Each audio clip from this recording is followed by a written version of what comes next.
자, 계속해서 저희가 목 디스크 이야기를 해볼 필요가 있을 것 같은데요. 아무래도 통증이 목 부위만 나타나는 게 아니라 어깨부터 팔, 손까지 다른 부위에 맞아요. 나타나잖아요. 우리 시청자님도 팔하고 다리가 저린 증상이 나타난다고 맞아요. 했죠. 남지영 원장님. 그렇다면 이렇게 눌린 신경들 어느 부위와 직접적으로 좀 연결이 있는 건가요? 아, 네. 신경들이 척추에서부터 나오고 있는데 사실 목에서 나온 신경들이 목만 지배하는 것이 아니라 목부터 어깨, 팔까지를 지배를 하고 있습니다. 그래서 제가 준비한 그림이 있는데 아마 화면에 나오고 있을 겁니다. 이 목에서부터 나온 신경들은 여러 가지 이제 분절이라고 하는데 분절들을 지배를 합니다. 그리고 허리에서 나온 신경들도 마찬가지인데요. 목 디스크 같은 경우에는 목 주변, 그러니까 목, 어깨, 때로는 이제 후두부, 뒷머리 같은 부분에 통증을 유발하기도 하는데 이런 이제 증상들이 심화가 돼서 목 디스크가 이제 증상이 더 발현이 되게 되면 팔이 저린다든지 팔의 감각이 마비가 된다든지 때로는 콕콕 쑤시는 느낌, 그러니까 신경의 이상, 그리고 움직이기 힘들다든지 뭐 이게 내 마음대로 되지 않는다든지 이런 운동적인 이상도 나타나게 되는데요. 이런 것들이 목에서부터 비롯되는 증상일 수 있다는 점을 생각하셔야겠습니다. 네, 또 이렇게 디스크 때문에 고생하시는 분들, 목 디스크도 수술을 권유받는 경우가 있잖아요. 그렇죠, 네. 그래서 그런데 또 수술을 했다고 해서 무조건 통증이 사라지는 경우도 있긴 하지만 다시 통증이 또. 계속 이어지거나 그렇죠. 재발을 하는 경우도 있어서 많은 분들이 수술에 대한 고민들을 많이들 하시는데 남지영 원장님, 수술은 어떤 경우에 하면 좋을까요? 예, 굉장히 많이 힘들고 답답하실 때는 어떻게 뭐 수술이라도 한다든지 뭐 이렇게 떼어내버리고 싶다라고 표현하시는 분들 굉장히 많습니다. 그런데 수술 같은 경우에는 이제 적응증이라고 하는데 수술이 필요한 경우는 10%가 안 된다고 해요. 그러니까 10분 중에 1분 미만만이 수술이 필요하신 분들이라고 하는데요. 예를 들어서 목 디스크 증상 같은 경우에는 팔이 너무나 위축이 돼서 깡마른다든지 한쪽 팔이요. 아니면 전혀 감각이 없이 마비가 된다든지 이런 경우에는 수술을 고려해 보실 만 하시고 수술하지 않고 치료하는 것을 보존적 치료라고 하는데요. 이 보존적 치료를 3개월 이상 좀 적극적으로 굉장히 열심히 하셨는데도 별반 차이가 없는 경우에는 수술의 적응증이라고 하지만 그런 경우가 아니라면 일단은 수술하지 않고 보존적 치료를 하시는 것이 추후를 위해서 도움이 되신다고 보겠습니다. 네, 일단은 수술을 선택해야 하는 비중은 상대적으로 낮기 때문에 보존적 그렇죠. 치료 방향을 살펴볼 필요가 있을 것 같은데요. 원장님, 그렇다면 이런 환자분들이 한의원에 방문하게 된다면 어떤 치료 방법들 사용을 하게 되나요?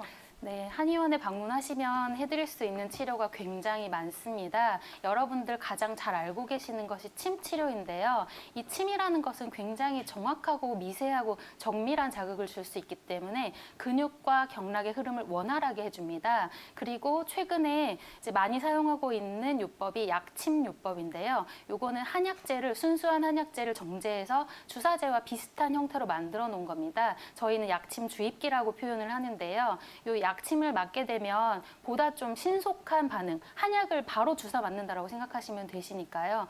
신속한 반응을 일으킬 수가 있고 한약을 마치 드시는 것처럼 좀 지속적인 효과를 기대를 할 수가 있습니다. 그리고 좀 더 전통적인 치료 방법으로는 뭐 뜸이라든지 뜸은 이제 온열 자극이기 때문에 근육을 이완시키는 데 굉장히 도움이 많이 될 수가 있고 근육에는 또 둘러싸고 있는 근막이라는 것이 있습니다. 그것이 많이 긴장되어 있을 때도 여러 가지 통증을 유발을 하는데 이 근막을 이완시킬 수 있는 굉장히 효과적인 방법이 우리가 많이 알고 계시는 부항이라는 치료가 있습니다. 이 부항도 굉장히 신속하고 빠른 효과를 내기 때문에 네, 한의원에서 많이 쓰는 치료이고요. 뭐 드시는 한약이라든지 요즘에 이제 구조적인 뭐 근육이라든지 아니면 뼈의 틀어짐 이런 정렬 상태의 이상을 바로잡아줄 수 있는 추나요법도 한의원에서 많이 시행하고 있습니다. 네, 이렇게 다양한 한방 치료 방법들도 잘 기억하시면 좋을 것 같아요. 맞습니다. 보존적인 치료 방법을 근본적으로 저희가 알아봤는데요. 그렇다면 원장님, 보통 치료 기간은 어느 정도로 잡아야 하고 또 치료 효과를 높이기 위해서 같이 해주면 좋은 뭐 생활 관리 같은 게 있을까요? 그렇죠.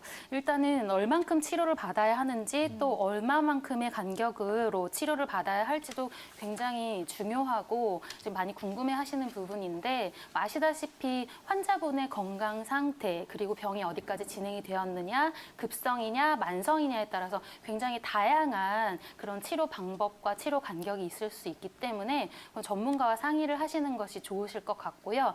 제일 중요한 거는 민간요법도 좋지만 이제 인증되지 않은 방법들이 많기 때문에 도리어 목 건강에 해로운 것들이 있을 수가 있거든요. 그래서 그래서 가까운 의료기관, 그러니까 국가에서 면허를 부여받은 의료인이 상주하는 의원 혹은 한의원에 가셔서 전문적인 진찰을 받고 치료를 받으시는 게 제일 중요하시고요. 가시면 정확하게 진찰을 한 뒤에 요런 치료를 시행을 할 것이고, 뭐 어떤 분 같은 경우에는 일주일에 3번 오셔서 이런 치료를 하시고, 어떤 분 같은 경우에는 한약을 드시고 약침을 맞으면서 일주일에 1번씩 침 치료를 받자, 요런 치료 계획이 나오실 텐데요. 주치의 선생님 말씀에 따라서 꾸준하게 치료를 하시는 것이 좋으시고, 병이 점점 좋아지면서부터는 치료 간격이 길어질 수 있습니다. 그렇게 하면서 관리를 하셔야 되시고, 또 빨리 치료가 되려면, 그리고 치료 간격이 점점 길어지는 걸 원하신다면 집에서도 관리를 좀 열심히 하셔야 되세요. 그래서 좀 따뜻하게 하시는 온열요법이라든지 목 근육을 스트레칭을 많이 하신다든지